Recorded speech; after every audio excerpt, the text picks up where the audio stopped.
तो कि आज की डेट में डीएनएस भी एडवांस हो चुका है। तो ये वेरीफाई करना पड़ेगा कि क्या हम ईडीएनएस का यूज़ कर रहे हैं। अगर यूज़ कर रहे हैं तो जो मिडल बॉक्सेस हैं वो क्या यूज़ कर रहे हैं, क्या वो उसको सपोर्ट कर रहे हैं।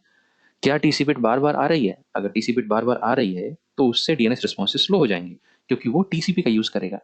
तो इस एंगल से भी आपको डीएनएस ट्रबल शूटिंग को सोचना पड़ेगा। नॉर्मली हम एनएस लुकअप और डिग कमांड पर चले जाते हैं, उससे आगे हम बढ़ते नहीं हैं। हमको ये सब भी इस एंगल से भी ट्रबल शूटिंग को देखना पड़ेगा। टीसी बिट बहुत इंपॉर्टेंट है जब भी वेबसाइट लेटेंसी की या फिर डीएनएस लेटेंसी की हम बात करते हैं। तो ये कॉन्सेप्ट आपको पता होना चाहिए। खासतौर पे जब भी टीसी बिट की बात आती है, क्योंकि ये रीट्राई करेगा किस पे, टीसीपी पे।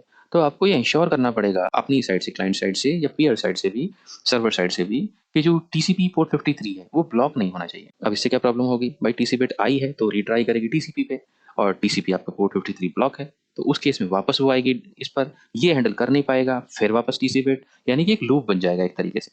तो उससे क्या होगा, अननेसेसरी लेटेंसी ट्रिगर होगी, बेहतरीन वाली लेटेंसी आएगी। तो वो चीज़ ठीक नहीं है। ऐसे केसेस में आउटेज आ जाती है, वेबसाइट कई-कई मिनट तक एक्सेस नहीं होती हैं।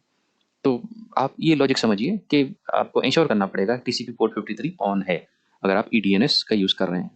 नॉर्मल डीएनएस में तो इतनी प्रॉब्लम